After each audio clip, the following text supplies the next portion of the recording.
Hey, Rooted in Ag fans, this is Matthew. Before the episode started, I just wanted to say the beginning and intro of this episode recorded weird, and it sounds like Madison's cutting me off. We're not really sure why I did that. We're going to look into it, but we didn't want to scrap the episode just because of the bad intro. Enjoy.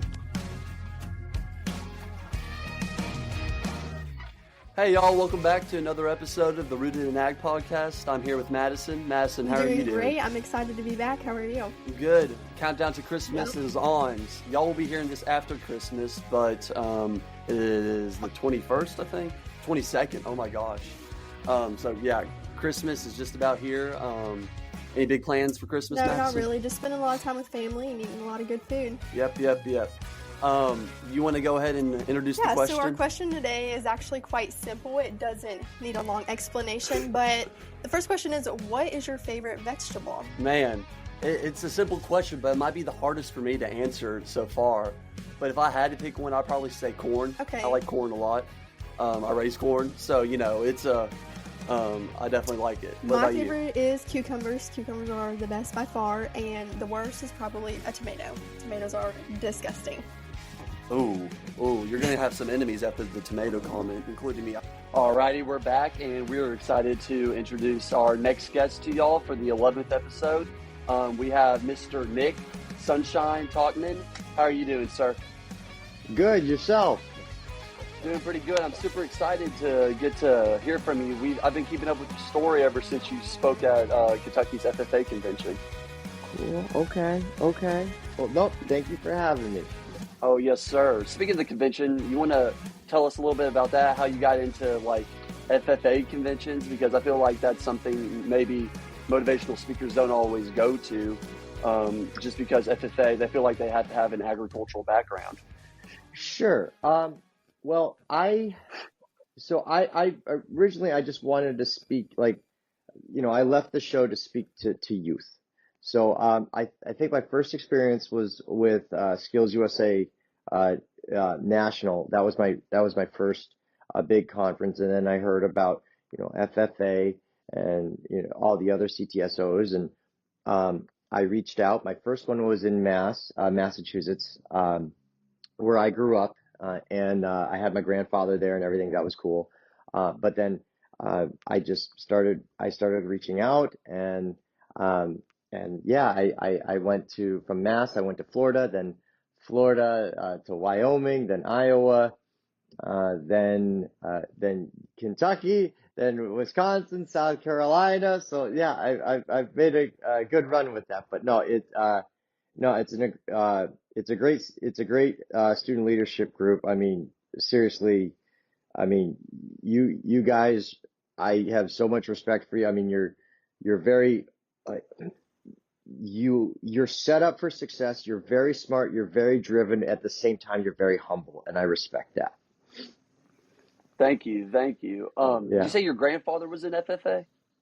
My grandfather was not in FFA. He was a farmer up in Quebec, but I wanted to bring him over, and that was a really, for my first FFA convention was most memorable because I had my grandfather there, and I brought him up on stage, so that was pretty cool. And he was 94 at the time, so so that was really cool. That's super sweet. Yeah. So this career or passion that you have is it's wide. There's a wide variety of what you can do with it. So how in the world did you even get your start in doing this?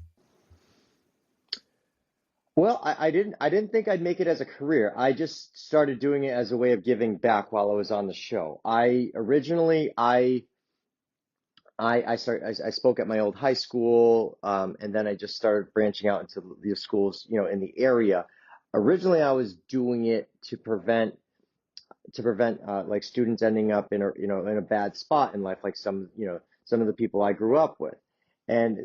But more I got into it, the more I realized, like growing up, I always questioned my self-worth, like, am I good enough? Why can't I just be me, be accepted for it? And I feel that very question is a big reason of why so many people veer off track. Like they try to be good enough for their peers, their classmates, or even their family. So if I can redirect, their attention away from all the negative influences back on themselves, then I've done my job.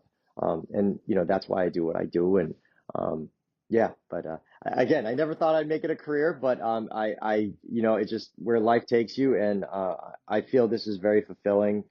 I've been doing this since 2017 now, and yeah, I'm very happy with it, and so yeah. Yeah, I would definitely say it's pretty fulfilling. So like you said, you're doing it since 2017. How much has your message changed or evolved from 2017 to now? The message always stayed the same because it's like for me, I mean, as a speaker, that was my message of what I wanted to say. Like basically, I'm talking to a younger version of myself. I mean, the core of that stays the same. It's just the presentation and the little bits of what you want to say across. That changes up a little bit over time, and um, your material, your deliveries of how you say things, or maybe something comes up that there's something that you want to say, and to a given audience, or of course, like everyone, has their themes. Like yours was flip the switch, and so yeah, I mean, I think that's the only thing changes, but overall message stays on point. So, within these messages, what do you try to cover? What are some of the main topics or the main things that you want the youth to hear today?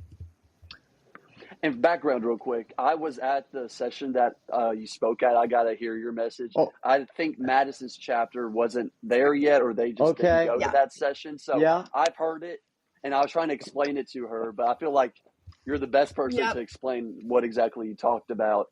And so just a little bit of the background on that. Yeah. Again, main message is just redirecting your attention from all the negative influences, back on yourself so you can chart your own path in life. I talk about, having good people in your life to keep, encouraging you to push forward, taking accountability, owning up to your mistakes. Like for me, one of my big things, you heard it, Matt, I put water in the fuel tank. I lost my job. Had I not done that, then I would have not got on the Northwestern. But yeah, and just pushing through all the adversities that come your way, just not giving up, no matter, how hard life gets at you, and just staying on your course. That's really, I really want to make sure like a person stays on their path regardless of, what life comes at them, or because a lot of people, even they might have like a big life change and then all of a sudden they give up on their dream, where it's a matter of, okay, all right, I have this situation right now, but I still have, this is where I want to be. So how am I going to, weave in to get, to where I want to be? But yeah. Yeah, I like the moment for all of our listeners. We have mostly Kentucky FFA Yeah. listeners, but we have a little bit more than that. Um, so they might have got to hear you speak at other things. I really like the moment where you took the jacket off and you reversed it out, and then you have Yeah. the colorful jacket. I really Yeah. like that moment. That's what sticks in my Okay. mind. Well, that and the dance party on stage is really Okay. sticks in Yeah. my Yeah. mind. Yeah. Yeah. Yeah. So how'd you Yeah. come up with the idea with the jacket? Well, I think, well, first, the jacket really is, I think, the most important part of my presentation, and that's just about being true to yourself. Um, you know, uh, Growing up, like I said, I always question my self-worth of, why can't I just be me, be good enough? And um, I used to work as a caddy on a golf course, and there was a guy, his name was Kenny. He was a garbage man. He didn't have a lot of money. He got his membership paid for by the other members on the course. And second day of this, the biggest tournament of the year, he shows up in an all pink suit. And just to say I'm a garbage man, I got the worst clubs in the bag, and I'm gonna have fun crushing in this tournament. I thought that was the coolest thing, so I adopted his style, you know, and then I put on that jacket. Back home, I kept getting made fun of, and criticized for wearing it. And for a while, like, I was just being me. It was just having fun. It was cool. It was just, lighthearted. I got criticized for it left and right, and that jacket went in the closet for the longest time.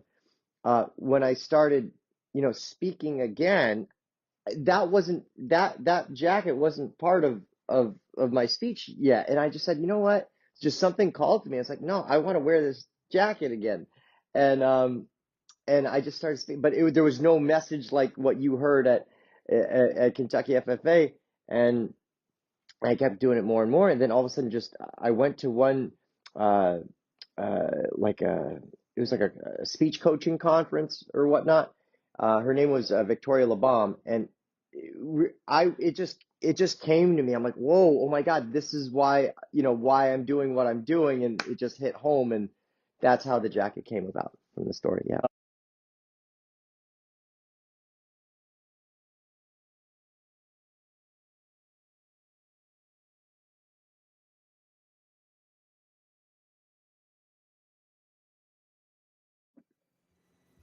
Okay, so Nick, my other question for you would be outside of the public speaking, who is Nick? What else do you like to do?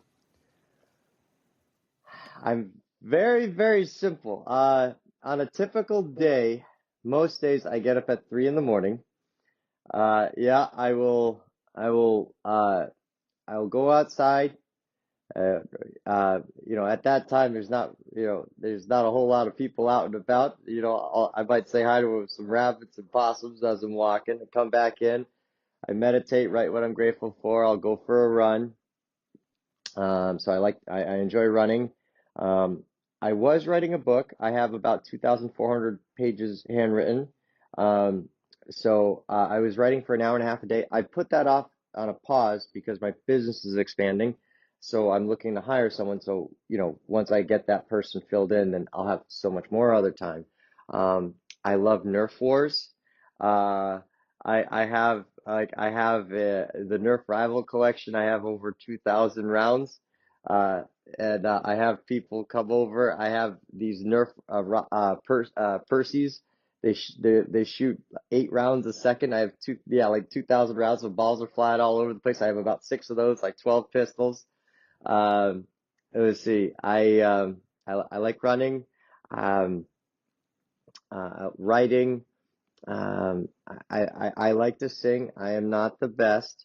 Occasionally, I like to dance. Again, I'm not the best, but I have fun, as you know, Matt.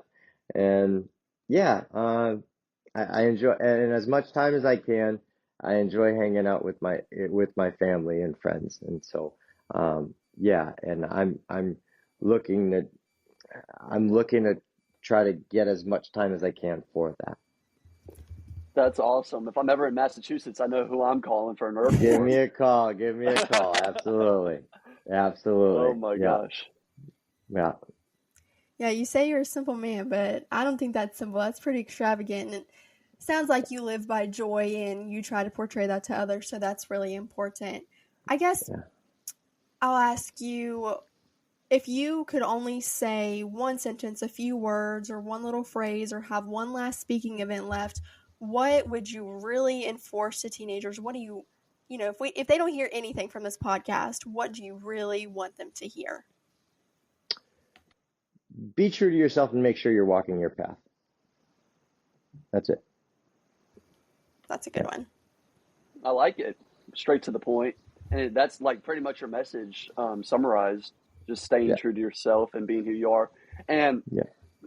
I know you weren't an FFA member, but I feel like all FFA members feel this when they're not at like conventions and stuff. You're sort of, you're the only kids at school that wear the jacket and a tie and stuff. Madison, you could probably relate. Some of our listeners could probably relate. Like the freshmen don't really want to wear the jacket Mm-hmm. and this and that. And it's kind of seen as like lame or whatever. I never felt like that. I just had so much pride that I loved to wear it. But a lot of people feel that, and it's just once you go to national convention, you realize that there's more of you and that you belong, and that's when people really start to feel the pride in wearing the jacket. But I feel like staying true to yourself and knowing that you want to be in not even just with FFA, like 4-H, agriculture in general, or just whatever you want to do, staying true to yourself. And because no matter where you go, unless you're at a place like National Convention where you're surrounded by 1,000 other people that think the same as you, you're not going to be the exact same. And so you have to be happy with who you are. I will say this, wear that jacket with pride. That makes anybody that makes fun of someone, I don't feel that that's a sign of intelligence. Like for you, you're going somewhere. You're going places. Like FFA gives you so many opportunities. Like those people that are making fun of you're never going to see them again. So that they're not even worth your time or attention or energy. Like the people that you're with at FFA, those are, the people. I mean, one of my biggest mentors, Patrick Grady, he's a speaker. And he speaks at, at FFA conventions, all the time. He was an FFA state officer in Florida. I mean, there are politicians that come out of FFA. Like, there are so many opportunities. I would not, anybody that makes fun of that, don't even pay attention to that. Like, you are on your path, and yeah, just keep rocking that. Yeah. Yes, sir. I appreciate it. So Yeah. let's go back. Let's rewind for a little bit, and let's just hear your story on how you went from Massachusetts to Alaska, Sure. and Sure. then ins and out of the show and stuff. Because I mean, I've watched the show. My grandpa really likes the show, Okay. and so just hearing some of that, because I feel like that's a really interesting thing, and you're spending most of your day on camera, so how you act differently or stuff like that. But I feel like with that show, it was pretty raw. Yeah. So I mean, I was at a point where I was in college. I was just on the traditional career path of, go to college, get a good job. I didn't feel that was for me. I was on break, out, burnout from college. I was at my grandparents. My grandfather, he turns on the TV, introduces me to Deadliest Catch, and it just looked, for me, I saw it, it looked like fun. I just wanted to try it and see if I could do the world's most dangerous job. Um, and, I thought about it. Of course, my family wasn't really supportive of me going because, one, they were worried that I was going to drop out from college. Um, and two, like, I'm going up without a job, a place to stay, to try to find work in the most dangerous job. So, of course, they were concerned. They were just, worried about my well-being. So, like, they actually said, like, if I go up, they'd cut off, like, my funding. They wouldn't support me financially if I went up there. And I just had supportive friends that pushed me through, and I ended up going there. When I was up there, the goal was not to be on TV. It was just to be a successful, fisherman. Getting on the boat that got me up to Alaska was icing on the cake. And yeah, I mean, I went up there my first year. I mean, it was rough. I mean, I camped out for a little bit, ran out of money. I was staying at random people's houses. I ate out of a homeless shelter one night. I was working with several questionable characters. I mean, one guy, he was known as the Frying Pan Man. As he hit a crew member over the head with a frying pan, threw him over the side to try to kill him. I didn't know I was working for that guy. And, I got a staph infection on my knee, spent a week in the hospital, lost my job. That turned out to be my biggest blessing because, the guy that replaced me had a seal bomb thrown in his bunk, which is like a tiny stick of dynamite, sending him to the hospital, captain in jail, boat getting seized by the Coast Guard. So if it wasn't for my staph infection, I could have been that guy. But it was a crazy, I got on some crazy questionable boats. I tried to do a fishery close to crab fishing. Like, you just can't just walk up and go crab fishing. I mean, it's very, mind you, I was going up at a time where it used to be 280 boats in the fleet, and it was whittled down to 72. So there was like over 1,000 people looking for work, and I didn't have any experience, if you wanted to get on a crab boat. So, for me, like, you can't just walk on, like, they have to see that you're doing salmon and things like that, and maybe long lining or whatnot. And finally, I got an opportunity to do something like crab fishing. I failed at it. I felt miserable, and I thought I was like I felt like a complete failure. And I said, at least I tried. I had some mentors that pushed me to go through it, and and then I succeeded, and and then the rest was history. And then I got on another crab fishing boat, and that was great. And then how I got on the Northwestern was, I made an honest mistake. I put water in the fuel tank, lost my job. But I thought no one was going to ever hire me again. And then I met, Sig at a bar, a while back, and he took a liking to me, offered me a job, but at the time, I didn't want to walk away from the guy that gave me the time of day when no one else did.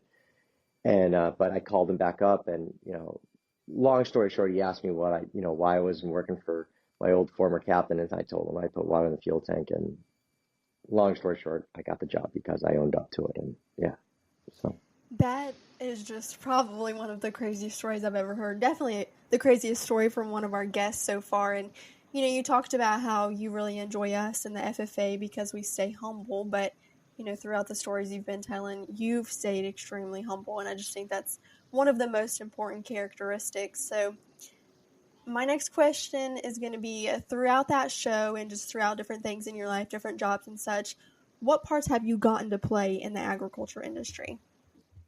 Well, I was a fishing farmer, so I mean, I wasn't really on land, but That works. yeah, I could tell you, yeah, we're just farmers out on the ocean. We, instead of, putting out seeds for corn, we just, we have our traps and we're trying to harvest, crab instead. So, I know what it's like to work, a 20-hour day, I got not, getting like 4 hours of sleep, just, working nonstop. You don't really get to, you're not sleeping much. I mean, you can eat as much as you want, but yeah, I know it's like, what it feels like to have your muscles like completely sore, your back shot, and you just got to keep going. And yeah, yeah, that's the way I can relate to it. But yeah, like Yeah. I said, I see No, myself as a fishing farmer, and yeah, totally. Totally. yeah, It seems like you get the gist of it then, right? yeah, yeah, Oh, yeah. oh my gosh. Um, well, we don't want to take up too much of your time, so I just have like one or two more questions. I don't know about Sure. Madison, but Okay. you're such a wealth of knowledge and great advice and optimism. I want to know, how do you stay so positive through everything? Because everything you've said so far, you're like, challenge, I overcame it. Challenge, I overcame it. Mm-hmm. How do you stay so positive through all that adversity that you've faced in your life? Sure. I mean, I feel like, one thing I'm really happy about is I know I'm connected with myself, like 100%. Whether I'm, whatever, and I'm not always happy all the time and whatnot, but I'm always connected with myself and I'm staying true to that. So that's most important. And I'm not, working a job, to impress anybody or anything like that. I'm on my path. So that's number one. I try to create my life exactly how I want. There was a, one of my favorite books. It was The Mastery of Love by Miguel Ruiz. He just said, a Toltec, that was, artist of the spirit, was to create your life like a masterpiece of art. And I really like that quote. And I just want to create my life how I envision it in my head as close as possible. So, yeah, it's just one is just being true to myself, staying on my path, and just having a purpose of what you want out of life, and writing what I'm grateful for every single day, and being around good, positive people that support that. Yeah, and just doing what I love. Yeah. I'm not happy all the time, but most part, I'm very happy with my life, I would say. So yeah, yeah. I really love that, and I'm thankful that you were able to get on today and share that with our members or our listeners, and to us. It's Yeah. good to hear that in the middle of the holidays. People can get gloomy, so it's just Yeah. really good to hear that positivity from you. Yeah. Thank you. And then Thank you. my Yeah. last question was the question we asked ourselves at the beginning. I feel like we need to know, what is Yes. Sunshine's favorite vegetable? Favorite vegetable. Ooh, Do you like you're vegetables? not. No, you're not gonna like it, Madison. No, Oh, Uh-oh. Is it tomatoes? it's a smoked tomato on my pellet grill. Oh my God, it's oh oh, Oh, bless your yeah. heart. I know you don't like it. man. That's okay, but Matt, I know you'll like it. Yeah, Yes, but yes, I but respect that. Yes. I do. In all defense, though, I do like cucumbers. So my favorite salad is a cucumber, tomato, and onion salad, olive Okay. oil, vinegar, a little sprinkle of lemon. Call it a day. That's it. Yep. Yeah, Okay, so 1 second. I got to mute myself on the space time. you're good. My FFA chapter officer teams love your message, and they keep up with you more than anybody I've known. I didn't tell them you were getting on, Wow. so Okay. I'm about to flip the camera around, and they're going to freak out, I think, if you're okay with that. I feel like that's Go the best way to ahead. wrap up the podcast. Go ahead. Abigail, are you watching? You need to be watching. He can't. I'm watching. He can't hear you, but I can hear. Are you serious? Hey, how you doing? he said, "How are you doing?" They're dying right now. How's life? Good to see you. He said, "How's life?" Hey, real friends knew about this. Yeah, I told I'm on a chapter officer team with 7 girls and 1 other guy, so I told the other guy, but I didn't tell the girls. So they're starstruck right now. They're not. Oh my gosh. I took a screenshot. I'll email it to you. Cool. Oh my gosh. But yeah, that's how I think we'll wrap up the episode. You just made their entire day. But no, thank you again for getting on. We really appreciate it, and just making yourself so available to share your message. We really appreciate it. Very welcome. No, keep doing what you're doing. You're doing good things, and I think that's great. And wishing you a Merry Christmas and Happy New Year. Yes, Merry Christmas to you, and then Merry Christmas to our listeners. Christmas is already passed by the time you're hearing this. Happy New Year's, and thank y'all for all the support. We appreciate it so much. God's truly blessed us with great people, great listeners, and great guests. And with that, we'll end this episode. We'll see y'all in the next one. We're having an all-night revival. Some will call the women and some will steal the Bible. For the sake of my survival.